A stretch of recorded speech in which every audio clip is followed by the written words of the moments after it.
To all, you are watching Wisdom with Anthony Sir. चलिए आज अपनी एक्टिव एंड पैसिव वॉइस की series का कंप्लीट करते हैं हमारा फ्यूचर टेंस। तो फ्यूचर टेंस को कैसे डील करना है मेरी एक्टिव और पैसिव वॉइस में, चलिए देख लेते हैं without wasting time. The very first is simple future tense in active and passive voice. Simple future tense, इसका रूल होगा एक्टिव वॉइस में सब्जेक्ट प्लस विल शैल, और हम विल शैल के साथ यूज करते हैं फर्स्ट फॉर्म ऑफ वर्ब। एक और बात जो इसमें इंपॉर्टेंट है and can be noted for the further use obviously, कि मेरे जो विल शैल हैं ये होती है मेरी मॉडल वर्ब, जो मैंने कवर की है अपनी मॉडल ऑक्सिलरीज में। वो प्लेलिस्ट में है, आप जाकर वहां पर उसके यूसेज देख सकते हैं। तो ये है मेरी मॉडल ऑक्सिलरीज।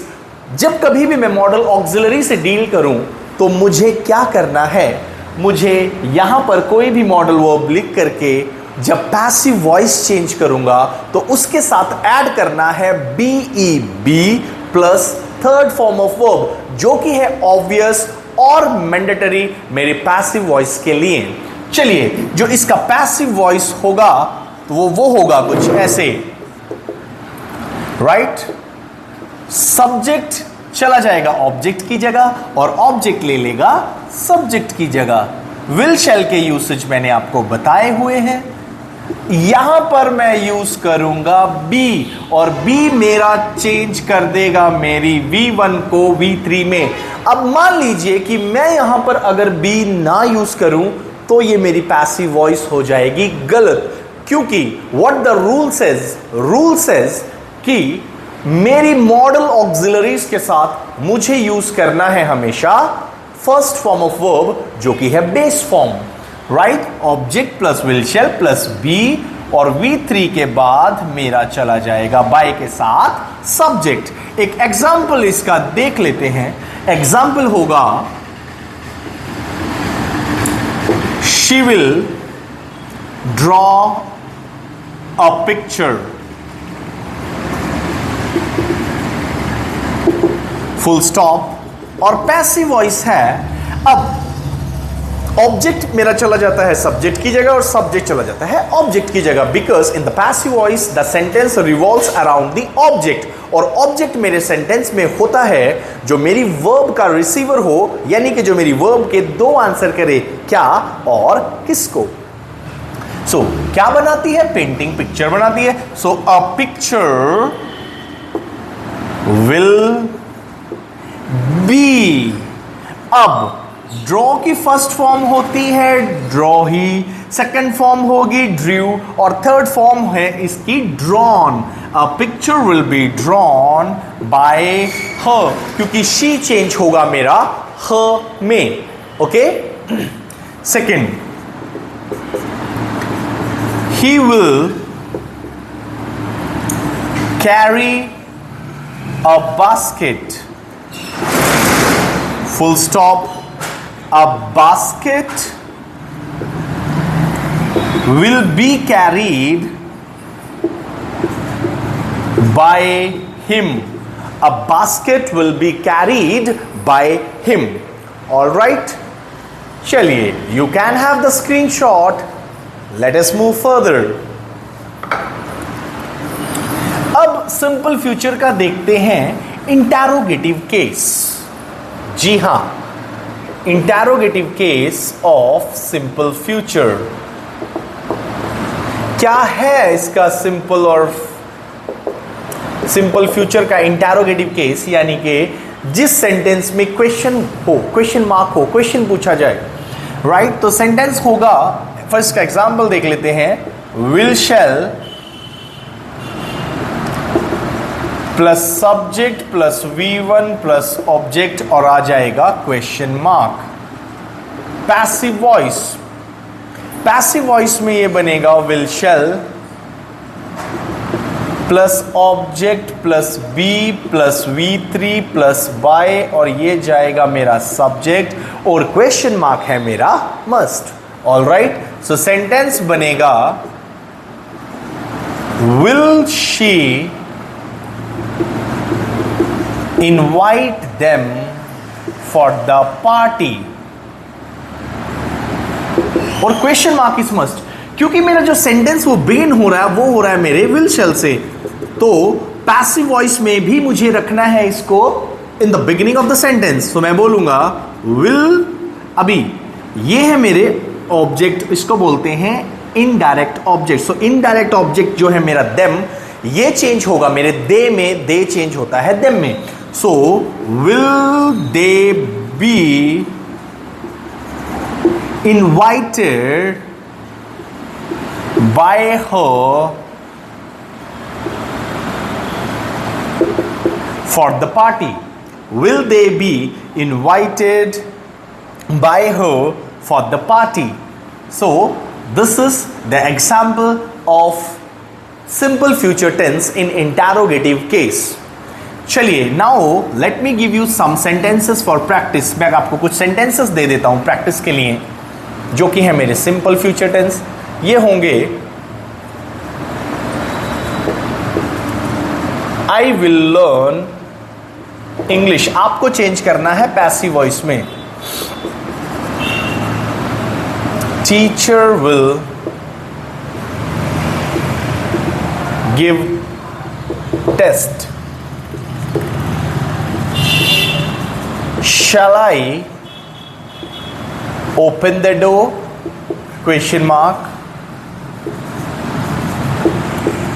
Will he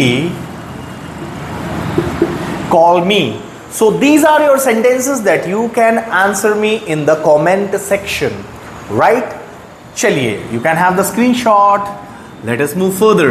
आगे चलते हैं अपने फ्यूचर कंटिन्यूअस टेंस, जो मेरा टेंस नहीं चेंज होता पैसिव वॉइस में. In the beginning of the videos मैंने आपको बताया था कि 4 टेंस कभी भी मेरे पैसिव वॉइस में चेंज नहीं होते, जो कि है मेरा present perfect continuous tense, past perfect continuous tense, future perfect continuous tense, और चौथा जो है जो चेंज नहीं होता वो है मेरा future continuous tense. These 4 tenses can never be changed into passive voice.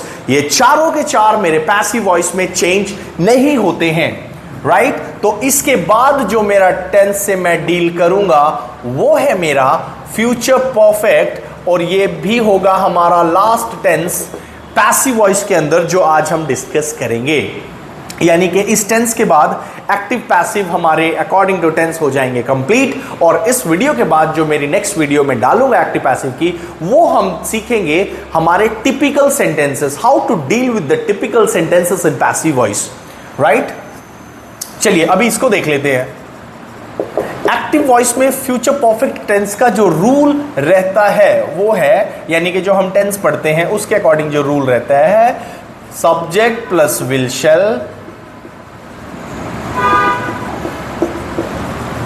Plus have plus V3.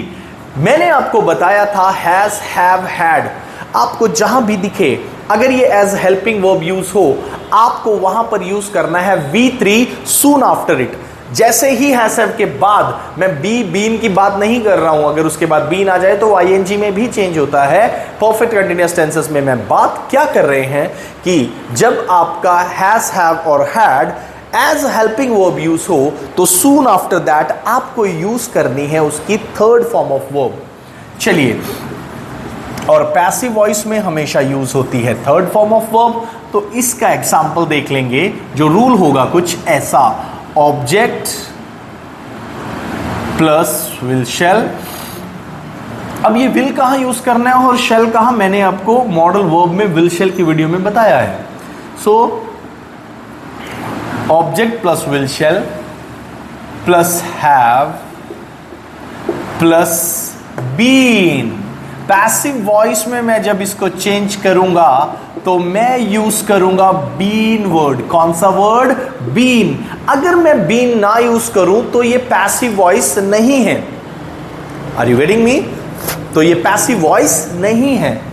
चलिए इसका एक एग्जांपल देख लेते हैं. अगर मैं बोलूं कि वो शाम तक नॉवेल पढ़ चुकी होगी या वो मूवी देख चुकी होगी, she will have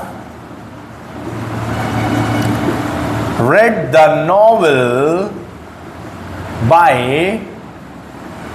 this evening. Right और पैसिव वॉइस बनेगा इसका अब द नॉवेल, क्योंकि यही है मेरा ऑब्जेक्ट और इसी को मैं ले आऊंगा सब्जेक्ट की जगह। The novel will have been, या मेरे साथ साथ भी कर सकते हैं, the novel will have been read. अच्छा, मैंने इसको रेड क्यों पढ़ा? ये एक्चुअल में रीड है, बट ये रीड है बेस फॉर्म में जब मैं इसको एज V1 पढ़ूंगा, यानी कि फर्स्ट फॉर्म ऑफ वर्ब। जैसे ही मैं इसको सेकंड फॉर्म और थर्ड फॉर्म में पढ़ूंगा, इसकी स्पेलिंग तो रहेगी सेम, बट ये बन जाएगा रेड और रेड। जी हां, तो 3 फॉर्म्स ऑफ वर्ब्स इसकी जो होंगी वो होगी रीड, रेड, रेड। जी, रीड, रेड, रेड। चलिए, the novel will have been read by her by this evening. अब ये बाय दिस इवनिंग क्या है?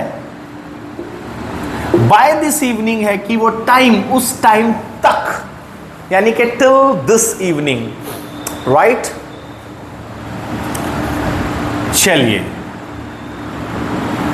एक और एग्जाम्पल देख लेते हैं इसका। He will have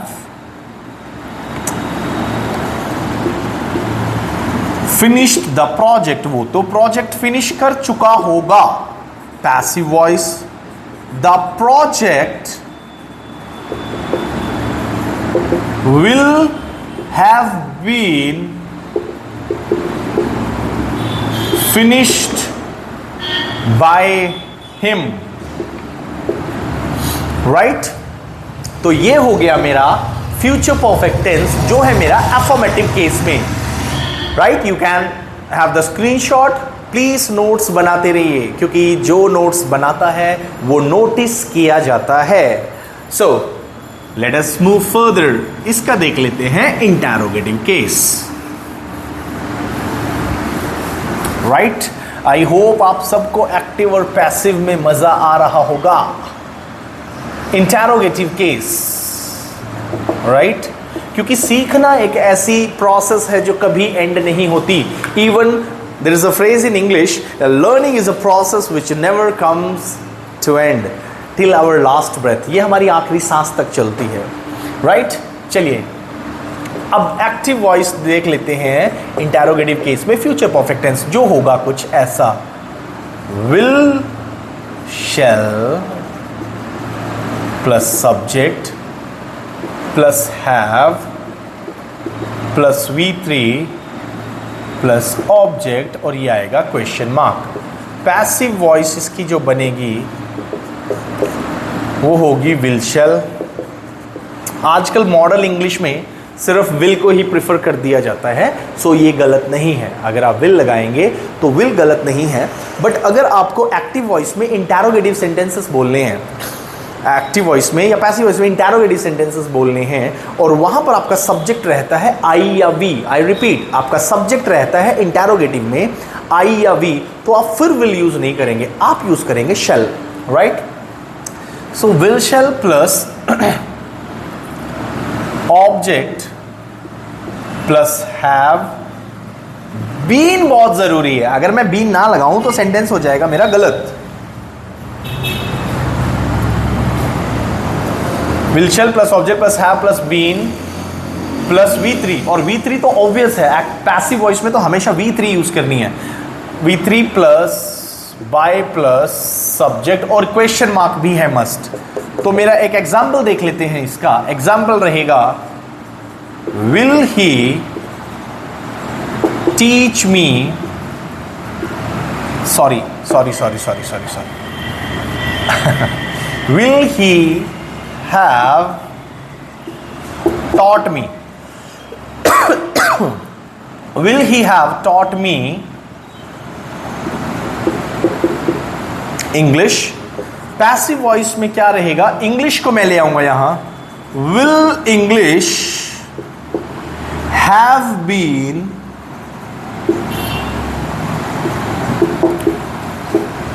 taught to me? Yes, आपको टू मी करना है, बाय हिम। अच्छा, आप इस सेंटेंस को एक तरह और बना सकते हैं। देखिए, विल आई बी या शैल आई B Yes, correct is shall. Shall I have been taught English by him? Yes. ठीक है, सेंटेंस देख लेते हैं दोनों तरह. Will he have taught me English? Will English have been taught to me by him? क्योंकि ये जो सेंटेंस मैंने शुरू किया था मेरे क्या, और क्या होता है मेरा डायरेक्ट ऑब्जेक्ट. जब कभी भी सेंटेंस डायरेक्ट ऑब्जेक्ट से स्टार्ट हो और सेंटेंस में डायरेक्ट ऑब्जेक्ट भी हो और इनडायरेक्ट ऑब्जेक्ट भी, तो इनडायरेक्ट ऑब्जेक्ट जब आप लिखेंगे बाद में सेंटेंस डायरेक्ट ऑब्जेक्ट से स्टार्ट करके, तो आप टू वहां पर यूज करेंगे. सो सेंटेंस है will English have been taught to me by him, और पैसिव वॉइस में इसको अगर मैं इनडायरेक्ट ऑब्जेक्ट को अगर मैं यहां पर ले आऊं, यानी कि इनडायरेक्ट ऑब्जेक्ट से शुरू करूं, तो इंग्लिश मेरा चला जाएगा यहां पर, और जिसके साथ टू लगाने की जरूरत नहीं है. सो सेंटेंस होगा shall I have been taught English by him. क्या वो मुझे इंग्लिश पढ़ा चुका होगा? So I hope you all must have enjoyed the lectures. So whatever your queries regarding active and passive voice, or regarding any of your query related to English, spoken English, you are most welcome to message me or to comment me in the comment section. Feel free to ask. Keep learning. Till then, take care. Bye bye.